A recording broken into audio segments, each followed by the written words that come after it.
친애하는 국민 여러분, 주정환입니다. 오늘은 유형경 교우의 신앙간증을 듣겠습니다.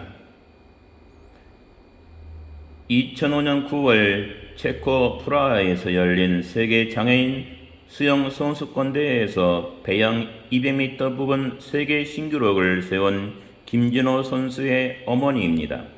2003년에 한국 장애인 부모회에서 수여하는 제19회 장안 어버이상을 수상하였으며 현재 태종대 에덴교회에서 집사로 섬기고 있고, 저서로는 자폐하는 특별한 재능이 있다, 진호의 사랑이라는 저서가 있습니다.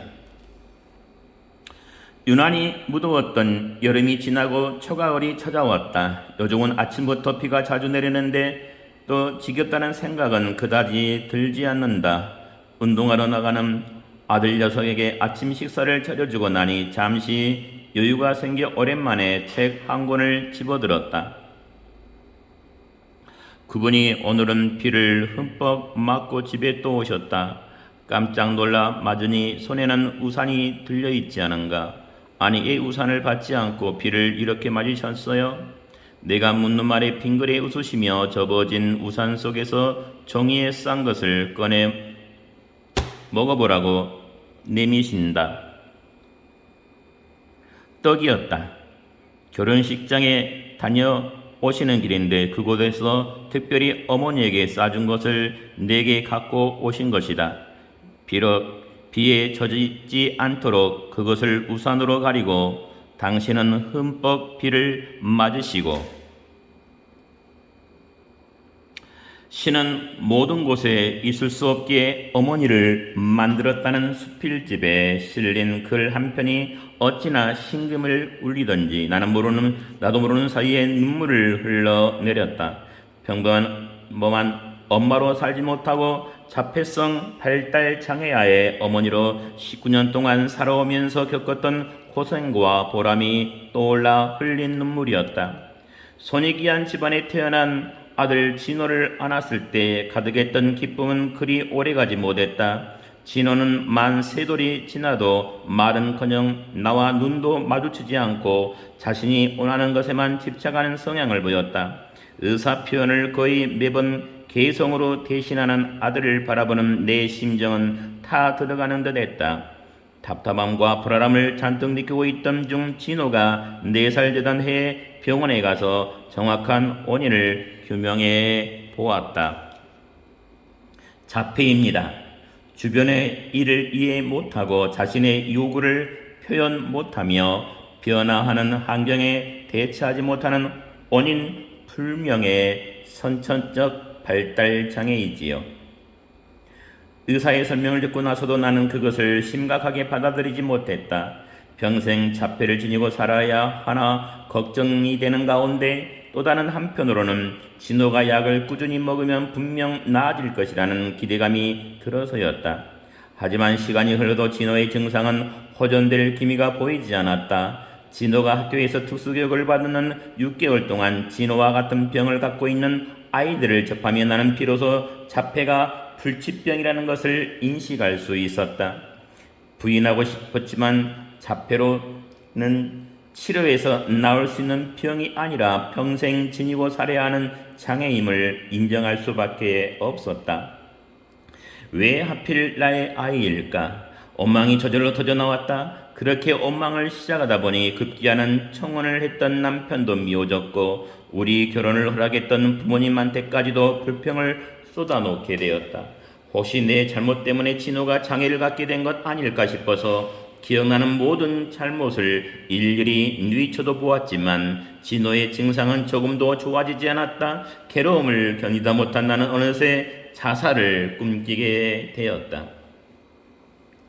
1년여 정도를 충격과 절망 속에서 보내던 중 처음으로 복음을 접할 기회가 생겼다.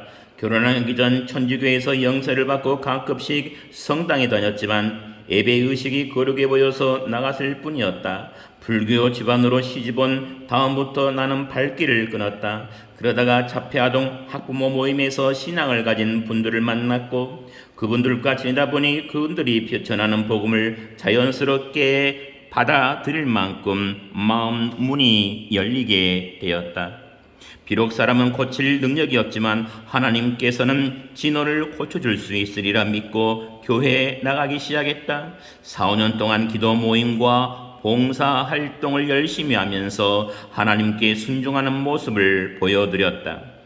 이렇게라도 해서 하나님을 기쁘게 해드리면 내가 원하는 대로 진호를 낫게 해주실지도 모른다는 생각이 들어서였다. 그러는 동안 나름대로 용기 있는 시도도 해보았다. 진호도 특수교육을 잘 받았으니 비장의 아이들 속에서 잘 적응하리라 생각하고 진호를 일반 초등학교에 보냈던 것이다. 그러나 나의 설렘도 잠깐, 진호는 42일 만에 학교에서 나와야 했다. 또래 아이들과 전혀 어울리지 못하기도 했지만 자기 머리를 깎으며 돌아다니는 진호를 더 이상 학교가 받아들일 수 없다는 게 이유였다. 신앙생활을 나름대로 열심히 했고 아이를 위해 물질과 노력을 아끼지 않았는데 하루아침에 이 모든 노력이 수포로 돌아간다고 생각하니 충격이 너무나 컸다. 더 이상 어떻게 해야 하나요? 더 이상 어떻게? 불평과 실망 섞인 말을 달고 살았던 나는 어느 분으로부터 말씀 묵상을 해보라는 권유를 받았다. 그분은 예배를 드리면서 목사님이 전해주시는 말씀을 귀로만 듣지 말고 묵상 시간을 통해 하나님 말씀을 직접 듣는다면 진호 문제에 대한 하나님의 진정한 뜻을 알게 될 것이라고 조언해 주셨다. 지푸기라도 잡는 심정으로 성경을 펼쳤고 요한복음을 읽기 시작했다. 말씀에 비춰보니 내가 갖고 있던 문제가 비로소 드러나기 시작했다. 모든 문제가 내게서 비롯되었고 내가 모든 주도권을 쥐려고 했던 것이 잘못이었음을 깨닫게 되었다. 내 육신과 혈통에서 나온 내 아이라는 생각에 진호를 어떻게든 내 힘으로 낫게 하고 싶었던 것이 문제였다. 요한복음 1장 12절 13절 말씀, 영접하는 자 곧 그 이름을 믿는 자들에게는 하나님의 자녀가 되는 권세를 주셨으니 이는 혈통으로나 육정으로나 사람의 뜻으로 나지 아니하고 오직 하나님께로서 난 자들이니라. 나는 이 말씀을 묵상하며 내 마음대로 진호를 좌지우지하려 했었음을 자각하고는 깊이 회개했다. 그리고 나를 위해 하나님의 능력을 이용하려 하지 않고 하나님 그분과 만남 자체에 관심을 두기 시작했다. 하나님을 바라보았을 때 나는 그분의 마음을 읽게 되었고 진호는 나의 자녀다라고 들려주시는 음성을 통하여 죄의식이나 욕심 없이 진호를 양육할 수 있게 되었다. 그동안 나는 내 아들이 다른 아이들처럼 똑같이 행동할 수 있게 해달라고만 기도했는데 하나님을 깊이 만난 후에는 기도가 바뀌었다. 인간의 눈에는 진호가 부족하고 어눌해 보여도 하나님이 보실 때만큼은 아름다운 아이가 되게 해달라고 기도하게 되었다. 그 기도를 시작하면서 진호에 대한 나의 소망도 새롭게 되었고 그때까지 나를 괴롭혔던 죄책감도 말끔히 씻어졌다. 내 운명을 바꾸어 놓았다고 원망의 대상으로 삼았던 진호가 너무나 사랑스러워 보였다. 그렇다고 해서 진호가 달라진 것은 아무것도 없었다. 본능적인 욕구만 갖고 있는 진호에게 질서의식과 도덕심을 심어주려고 무던히 애를 썼지만 아이를 다루는 내 행동에 일관성이 없어 진호에게 상처를 많이 주었다. 화가 많이 나면 진호를 심하게 야단치고 진호가 불쌍해 보이면 쉽게 용서해 주는 자신을 보면서 한계를 깨달았다. 어떻게 해야만 진호가 제멋대로 행동하는 것을 고치고 제대로 생활할 수 있을까? 나는 다방면으로 답을 구했다. 하지만 그 답 역시 다른 데 있지 않고 하나님께 있었다. 내가 무엇을 하든지 하나님은 내 존재 자체를 기뻐하시고 설령 내가 나쁜 일을 하더라도 결코 나를 포기하지 않는 것이 하나님의 사랑이라고 했다. 그렇기 때문에 나는 진호를 있는 모습대로 기뻐해야 한다고 하나님은 말씀하셨다. 진호가 나를 힘들게 하더라도 결코 아이를 포기하지 말고 하나님의 사랑으로 사랑해야 한다고 일러주셨다. 하나님의 사랑을 바탕으로 진호를 새롭게 가르치기 시작했다. 제일 먼저 상과 벌이라는 철저한 규칙을 세워놓았다. 진호에게 일기 쓰기, 성경 읽기, 설거지, 돕기 등 매일 해야 하는 분량을 내주고 그것을 지킬 경우에는 칭찬을 해줬지만 지키지 않을 경우에는 어떠한 체벌도 서슴지 않았다. 진호를 옥상에 가두기도 했고 현관문 밖에 스티로폼을 깔고 자기 한 적도 있었다. 저렇게까지 모질게 해야 하나? 친엄마가 아니라 나쁜 계모 아니야? 주변의 소리에 아랑곳하지 않다가도 때론 마음이 약해질 때면 하나님, 정말 제가 진호한테 이렇게 해야 하나요? 저는 지쳤어요. 힘이 안 남았다고요. 하며 하나님께 매달렸다. 그럴 때마다 신실하는 신 하나님께서는 내게 위로를 베푸셨다. 힘을 내라 내 딸아, 나는 너를 사랑한다. 진호가 들어갈 수 있는 학교를 다시 알아보던 중 장애아동과 비장애 아동을 통합 교육한다는 수원 중앙기독초등학교를 알게 되었다. 심각한 편식을 고치기 전에는 진호에게 입학 허가를 내릴 수 없다는 학교 측의 이야기를 듣고 진호를 데리고 산으로 캠프를 떠났다. 아침부터 산행을 감행했고 식사 때가 되면 진호에게 도시락을 먹게 했다. 진호가 자신이 좋아하는 초콜릿, 라면, 탄산 음료를 달라며 식사를 거부하면 내가 도시락을 다 먹어버렸다. 사흘이 지나자 내내 굶은 진호는 처음으로 밥과 김치를 찾아 먹었다. 도저히 무너뜨리지 못할 것 같던 진호의 편식도 고쳤고 입학 허가도 받았다. 근 장벽 하나를 넘은 진호와 나는 새로운 도전을 시작했다. 체중 조절도 시킬 겸 질서를 익히고 소그룹에서 인간관계를 배웠으면 하는 바람에서 초등학교 5학년생이던 진호를 수영부에 놓고자 시도했다. 마침 학교 수영부에 자리가 났고 진호가 수영 개인 지도를 3개월간 받은 경험이 있었기 때문에 진호를 코치에게 데려갔다. 처음에 일주일만 지켜보겠다던 한 코치가 3개월 넘게 진호를 지켜보다가 결국 진호를 정식으로 수영부에 받아주었다. 장애 아동에 대한 편견이나 선입견 없이 우리 아이를 대하는 코치를 보고 하나님의 인도하심이라고 확신하게 되었다.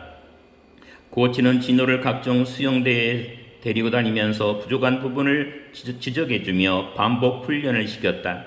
그 결과 진호의 기록은 점점 향상되었고 마침내 6학년 때 처음으로 메달을 따는 쾌거를 이루겠다. 그 진호는 수영 특기생으로 수원 북중학교에 진학했다. 그리고 2002년 7월 아시아 태평양 장애인 경기대회 수영 부분에 출전, 금메달 2개와 은메달 2개를 획득했다. 진호는 장애인 수영대회에서뿐만 아니라 비장애인들의 수영대회에서도 두각을 나타냈다. 2003년에는 동아일보사가 주최하는 동아수영대회 중등부 자유형 100m 부분에서 일반 선수들을 제치고 은메달을 거머쥐었다. 그러나 말조차 제대로 구사할 수 있을까 걱정을 했던 꼬마 아이는 이제 제법 덩치가 큰 고등학생으로 성장했다. 열심히 노력하는 결과 국가대표 선수가 되었고 이제 자신의 의사표현을 곧잘해서 때로는 엄마를 위해 기도해주는 듬직한 아들로 성장했다. 2005년 9월에 진호는 한국인으로 유일하게 세계 장애인 수영 선수권대회에 출전해서 최고의 기량을 보여주었다. 배영 200m 부분에서 세계 신기록을 수립하면서 금메달을 목에 걸었고 자유형 200m 부분에서 은메달을, 배영 100m 부분에서 동메달을 받았다. 태극기를 가슴에 단 우리 진호가 애국가에 맞춰 메달을 받는 것을 지켜보는 순간 하나님께서 세상에 미련한 것들을 택하사 죄 있는 자들을 부끄럽게 하려 하시고 세상에 약한 것들을 택하사 강한 것들을 부끄럽게 하시라고 하시며 라는 고린도전서 1장 27절의 말씀이 생각났다. 진호를 통해 하나님께서 이 말씀을 친히 이루고 계심을 바로 곁에서 목격한다니 내가 가슴은 감동으로 터질 것 같았다. 엄마, 나 삼관왕 이래요. 기쁘시죠? 진호가 물었을 때 감격의 눈물을 흘리며 이렇게 대답했다. 메달 때문에 기쁘기도 하지만 그보다 내가 자신감을 얻게 된 것이 더 기뻐. 진호야, 너는 정말 하나님께 특별한 아이란다. 사랑해. 진호의 장애는 이제 더 이상 장애물이 되지 않는다. 나에게 우리 진호가 자랑이듯 우리 하나님께도 진호가 큰 자랑거리라고 믿기에. 파이팅 김진호. 주정환이었습니다. 다음 시간에 뵙겠습니다.